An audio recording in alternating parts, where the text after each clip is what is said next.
साधारण बांस नहीं है, यह साक्षात बांस में हनुमान जी का निवास होता है। यह हनुमान जी बांस बने और उसी बांस का भगवान ने बांसुरी बनाया। जिस प्रकार बांसुरी में कंठ होता है, छिद्र होता है, कंठ और 7 छेदा होती है, भगवान उस बांसुरी के अपने अधर पे रखते हैं। अधर में रखकर जिस प्रकार हनुमान जी ने चरण दबाया था, उसी प्रकार भगवान कृष्ण ने उस बांसुरी के छिद्र में अंगुली रख करके भगवान बजाते हैं, उनका चरण दबाते हैं। यह कोई साधारण बांस नहीं है। बांस कौन है? हनुमान जी हैं। इसलिए भगवान ने उस बांस का बांसुरी बनाए। जो त्रेता में हनुमान जी थे, वही हनुमान जी द्वापर में बांस बने। अब भगवान कृष्ण ने उसे बांसुरी बनाया, उनका सेवा किया। इस प्रकार त्रेता में किया था। इस प्रकार गुनगुनाते हैं। भगवान जब वृंदावन में गए, जब जाते हैं वृंदावन में, स्वर्ण सोना पहने हुए, सोने जैसा पीला वस्त्र धारण किए, बजंत्री का माला, जब वन में जाते हैं तो फूलों का माला धारण कर ली। भगवान कृष्ण जी पीतांबर वस्त्र को पहने हुए हैं और बलराम जी नीलांबर नीला वस्त्र को धारण किए हुए। कृष्ण आलिंगन करने लगे।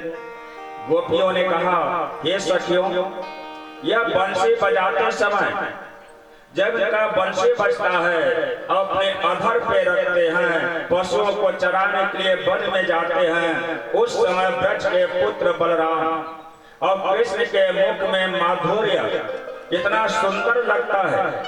अपने नेत्रों से देखते हैं, लेकिन हमारा नेत्र कभी भी देखकर भी नेत्र देखता है। नेत्र रूपी अमंगलों से इन्होंने किया। आंख वाले को ही मुख्य है, जिसका आंख है वही इनका दर्शन कर सकता है।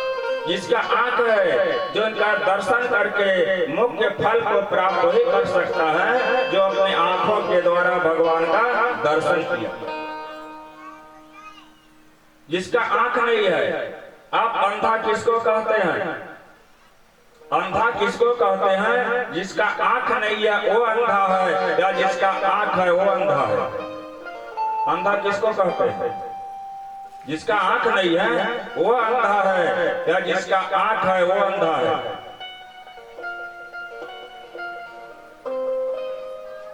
किसको कहते हैं गुरुजी?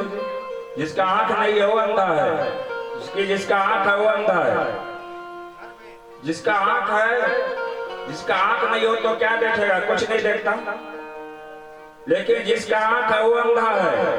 वो अंधा क्या है कि दूसरों का जो दोष है, उस दोष को देखता है, अपने दोष को छिपाता है। दूसरे के दोष को देखता है, दूसरे के गलती को देखता है, लेकिन अपने गलती को छिपाता है, वो अंधा है। और जो अंधा वो तो अंधा है, वो तो सूरदास है, उसका आंख तो अंदर में है। आत्मा में परमात्मा का निवास होता है। आत्मा में 2 आंख है। हम जो हमारे सामने में 2 आंख है, इस 2 आंख से हम भवसागर पार जाने वाले नहीं हैं। जो आंख दिखाई दे रहा है 2 आंख, इस आंख से हम भवसागर पार जाने वाले नहीं हैं। हम भवसागर पार जाएंगे तो किस आंख से जाएंगे? जो हमारे अंदर में 2 आंख है, उस आंख को बंद करके 2 मिनट भगवान का भक्ति करिएगा, वही वैकुंठ में जाता है, भवसागर पार होता है। ये 2 आंख क्या देखता है? अच्छा खराब को देखता है। यहाँ अच्छा और खराब को देखेगा। इस आंख से हम भवसागर पार जाने वाले नहीं हैं। जो अंदर में आंख है, उस आंख को 2 मिनट बंद करके और भगवान के चरणों का गुणगान करिएगा तो भवसागर जाने का सीढ़ी बन जाएगी। भगवान के पास जाने का सीढ़ी क्या है? कलयुग केवल नाम आधारा, सुमर सुमर नर उतरहि पारा। कलयुग से मुक्ति पाने का, भगवान के पास जाने का सीढ़ी का है कि कलयुग केवल नाम आधारा और सुमर सुमर नर उतरहि पारा। जो भगवान के चरणों का गुणगान करेगा, भजन करेगा, कीर्तन करेगा, पूजा करेगा, वही भवसागर से पार हो जाएगा। भवसागर पार जाने का सीढ़ी है। तो भगवान बोले गोपियां कहती हैं जिसका आंख है वही भगवान के चरणों का दर्शन करता है, उसी को मुख्य फल मिलता है। अन्य गोपियों ने कहा जब ये दोनों अपने मस्तक पर आम के पल्लव और मयूर का पंख लगाते हैं, कानों में कंदराइल का फूल, दाहिने हाथ में एक नीलांबर फूल, गले में माला धारण किए हुए वन में जाके घूमते हैं, वृंदावन में जाते हैं, तो वृंदावन में रहने वाले वनवासी लोग धन्य हैं।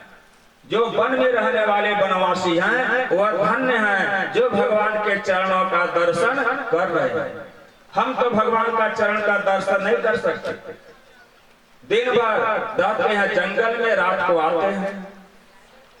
इसका फल वनवासी लोगों को मिल रहा है। जैसे अपने कुल में किसी भक्त उत्पन्न हो जाने पर जो वृद्धगण हैं उनको बड़ा रोमांचित आ जाती है, उसी प्रकार जब भगवान वृंदावन में जाके बंसी को बजाते हैं तो जितने वृक्ष हैं, जितने पेड़ हैं, वह पेड़ मुस्कुराने लगते हैं भगवान के बंसी को सुन करके, ऐसे रोमांचित आ जाती है। सूर्य जी बोले इस प्रकार भगवान की बंसी बजती है। बंसी वाले तेरे बांसुरी कमाल कर गई, मुरली वाले तेरे मोरले कमाल कर गई, बंसी वाले तेरे बांसुरी कमाल कर गई, मुरली वाले तेरे मोरली कमाल कर गई, बंसी वाले तेरे बांसुरी कमाल कर गई, मुरली वाले तेरे मोरले कमाल कर गई, बंसी वाले तेरी बांसुरी कमाल कर गई, मुरली वाले तेरी मोरली कमाल कर गई, कमाल कर गई, कमाल कर गई, कमाल कर गई, कमाल कर गई, कमाल कर गई, कमाल कर गई, कमाल कर गई, कमाल कर गई, बंसी वाले तेरे बांसुरी कमाल कर गई, मुरली वाले तेरे मोरली कमाल कर गई, बंसी वाले तेरी बांसुरी कमाल कर गई, मुरली वाले तेरे मोरली कमाल कर गई।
कमाल कर गई, कमाल कर गई।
राधे।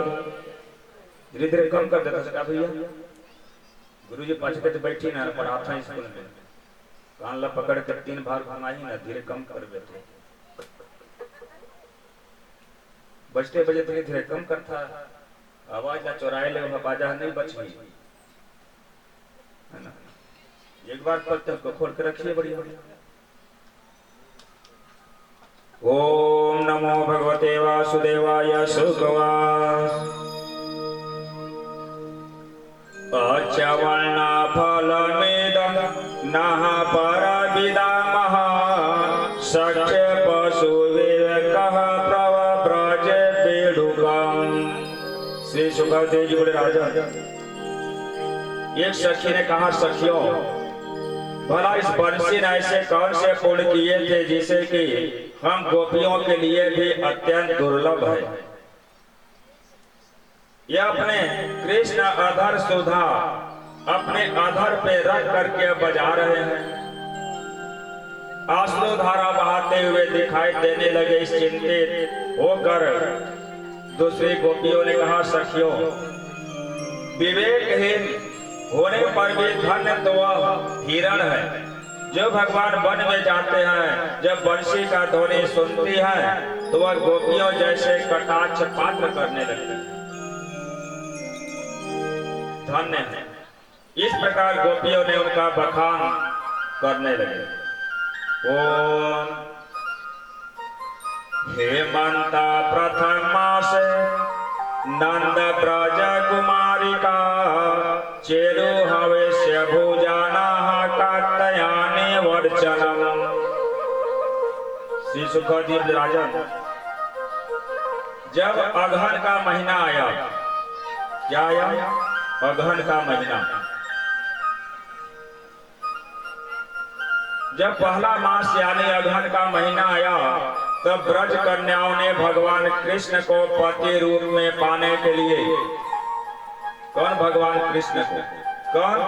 ब्रज कन्याओं ने अगहन के महीना में भगवान कृष्ण को पति रूप में पाने के लिए हविष्य खाकर कात्यायनी देवी का पूजा अर्चना करने लगे। ओम अपुल्यातामी च कालिन्द्याय जलान्तः, योदीते अरुणे कृत्वा प्रतिकृति सेवकम्।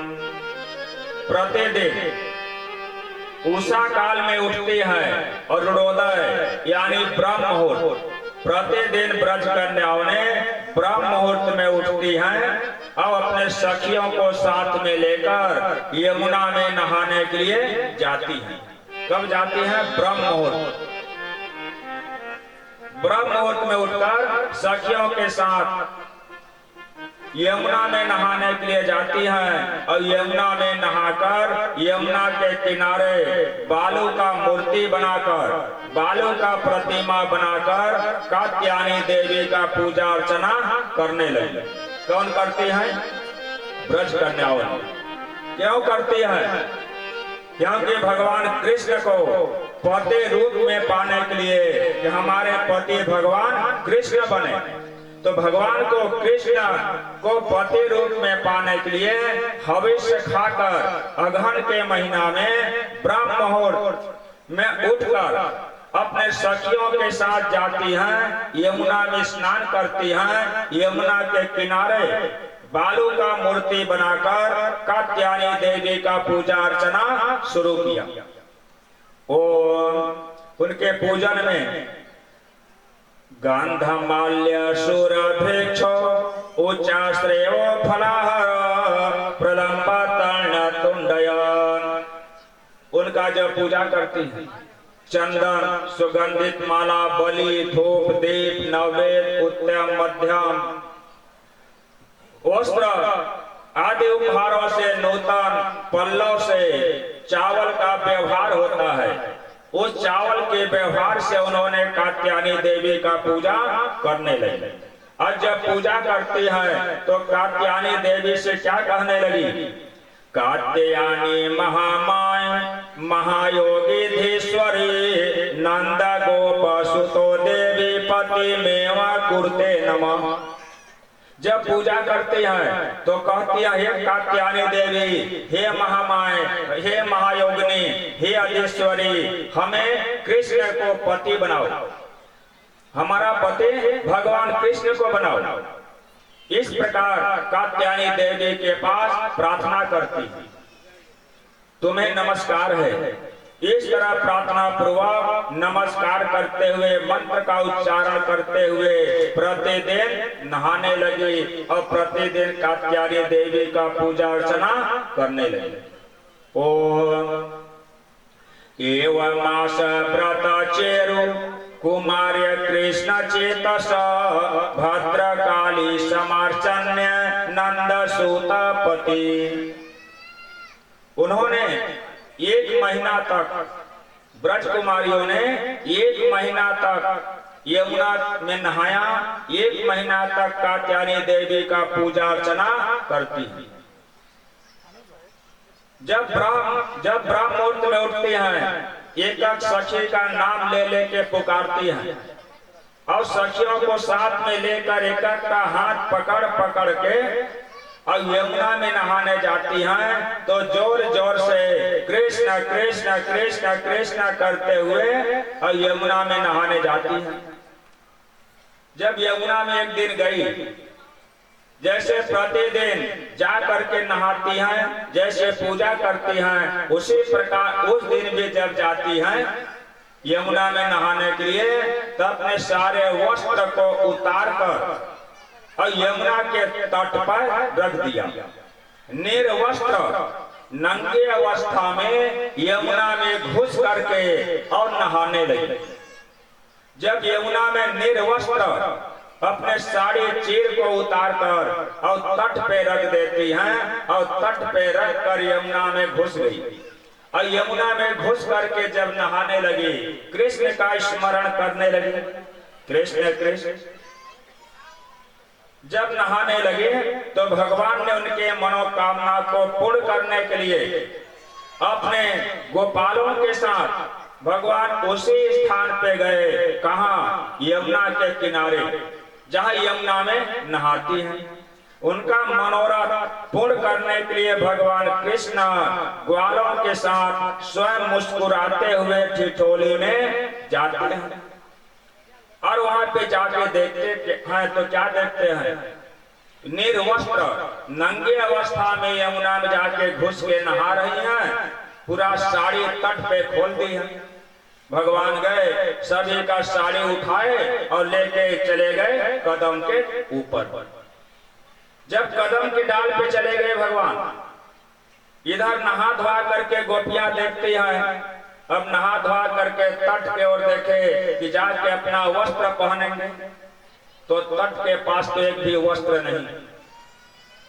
नहाने धोने के बाद जाके देखती हैं कि नहा धोआ करके हम अपना अपना साड़ी पहनेंगे, तो साड़ी एक भी नहीं है।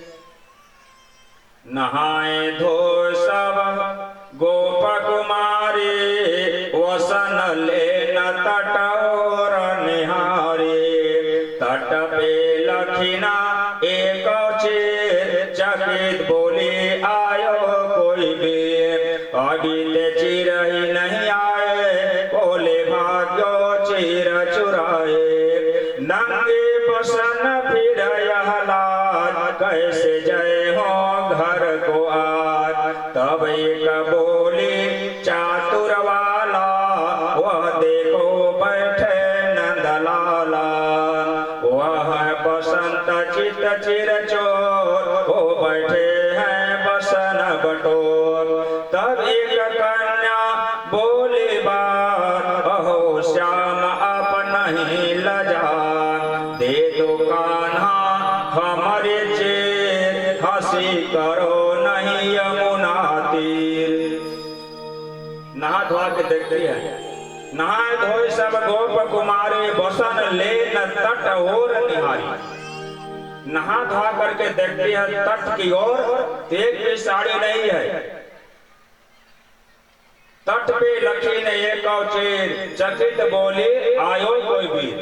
जब तट के ऊपर देखती है, एक भी साड़ी नहीं है। एक सखी कहा, एक सखी बोलती है, अरे कोई वीर आया होगा, हमारे साड़ी को चोरी करके ले गया। कोई वीर आया होगा, हमारे सभी साड़ी को चोरी करके ले गया। एक सखी कहती है, नंगी बसन फिर यह लाज, कैसे जय हो घर को आज। एक सखी कहती है, हम तो सब के सब नंगी हैं, और नंगी अवस्था में घर को कैसे जाएंगे। नंगी अवस्था में है, हम घर को कैसे जाएंगे। तब एक बोली चातुर वाला, वह देखो बैठे नंदलाला। एक चातुर वाला नाम का पक्षी है। वह पक्षी भगवान को चेर साड़ी ले जाते हुए देखा था। जो पक्षी है चातुर वाला नाम का पक्षी है। चातुर वाला नाम का पक्षी जानते हैं, जो रात में देखता है, दिन में नहीं देखता, जिसे कहते हैं खुसर, उल्लू। उल्लू रात में देखता है, दिन में नहीं देखता। तो ब्रज कन्याओं ने रात के समय नहाने गई हैं, ब्रह्म मुहूर्त में नहाने गई हैं। उस समय अंधेरा था। उस समय वह पक्षी भगवान कृष्ण को साड़ी ले जाते हुए देखा। वही चेत, वही पक्षी उस गोपियों से इशारा करता है। तब एक बोली चातुर वाला, वह देखो बैठे नंदलाला। वह बैठे हैं बसन चित चोर, वो बैठे हैं बसन बटोर। वो चित को चुराने वाले हैं और तुम्हारे सभी साड़ी को चोरी करके ले गए हैं।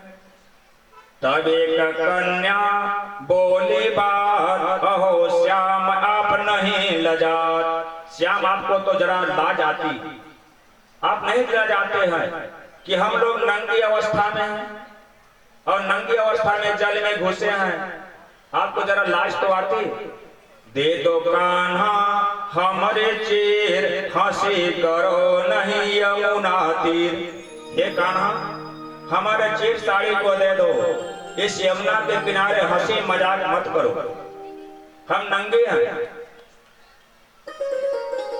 भगवान से कहते, भगवान बोले, हे अबलाओ, तुम लोग यमुना से बाहर निकलो और यमुना से बाहर आकर के इस कदम के नीचे आ जाओ, अपना अपना चेर साड़ी ले जाओ। अब बेचारी नंगी अवस्था में है, कैसे बाहर निकले। निर्वस्त्र है, शरीर में एक भी कपड़ा नहीं है। अब भगवान कहते हैं, अब लाओ तुम लोग यमुना से बाहर आओ, इस कदम के नीचे आओ, अपना अपना चेर साड़ी ले जाओ। अब लाओ, मैं तो झूठ नहीं बोलता। अगर तुम्हें विश्वास ना हो तो हमारे ग्वालों से पूछ लो। भगवान कहते कि हम झूठ नहीं बोलते। अगर तुम्हें विश्वास ना हो हमारे ग्वालों से पूछ लो, साथी भाइयों से पूछ लो। एक कन्या बोली, हे कान्हा, इस यमुना के किनारे तो हंसी मजाक मत करो। अरे हमारा चेर साड़ी को तो दे दो। हम इतने अगहन के महीना में कितना ठंडी रहता है, अगहन महीना में कितना ठंडी रहता है। और अबलाओं ने, ब्रज कन्याओं ने गले भर पानी में जाके खड़ी हैं। कन्या कहती है, कान्हा, हम इतने ठंड में ठिठुर रहे हैं, इतना ठंडा ठिठुर रहे हैं, जरा कृपा तो कीजिए, हमारा चेर साड़ी को दे दीजिए। भगवान बोले, अबलाओ, तुम लोगों ने जो एक महीना तक यमुना में नहाया, एक महीना तक कात्यायनी देवी का पूजा किया है, तुम्हारा पूजा व्रत खंडित हो गया, पूरा नहीं हुआ, खंडित हो गया। अबलाओं ने कहा, कैसे खंडित हो गया। हम प्रतिदिन आकर यमुना में नहाते हैं, किनारे प्रतिमा बना के पूजा करते हैं, कैसे खंडित हो गई। भगवान कृष्ण बोले, अबलाओ, जो तुम लोगों ने नंगी अवस्था में जल में घुसे हो और जल में रहने वाले वरुण भगवान नाराज हो गए। नंगी अवस्था में घुसे हो, इसलिए जल में रहने वाले देवता वरुण भगवान नाराज हो गए हैं। इसलिए तुम्हारा व्रत खंडित हो गया है। तुम जल से बाहर निकलो और दोनों हाथ उठा के मस्तक पे लगाओ और जल देवता के पास क्षमा मांगो, तो तुम्हारा व्रत संपन्न होगा, नहीं तो खंडित हो गया। एक सखी ने कहा, सखी हम लोगों ने तो नंगे अवस्था में घुसे हैं, कहीं जल देवता वरुण जी नाराज हो गए होंगे, तो हम लोग जल देवता को प्रणाम क्यों करें, हम श्याम सुंदर को ही प्रणाम कर लेंगे, हमारा अपराध क्षमा हो जाएगा।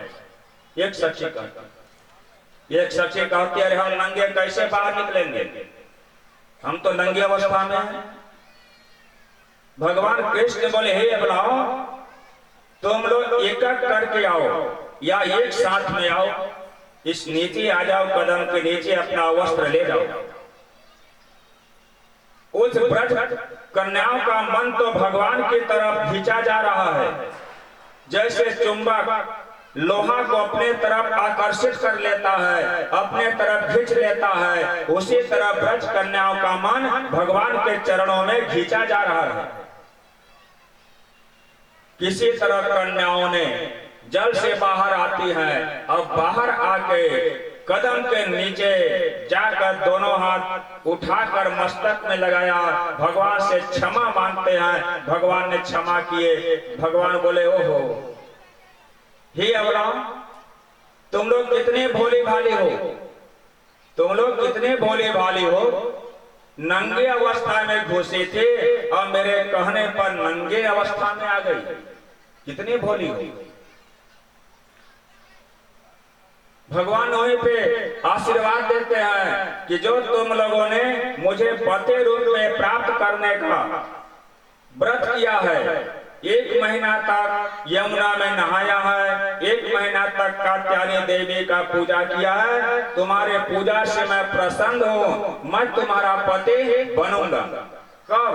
शरतकालीन रात के समय मैं तुम लोगों के साथ रासलीला राजक्रीड़ा तुम्हारे साथ में करूंगा। इस प्रकार भगवान ने गोपियों को आशीर्वाद देते हैं।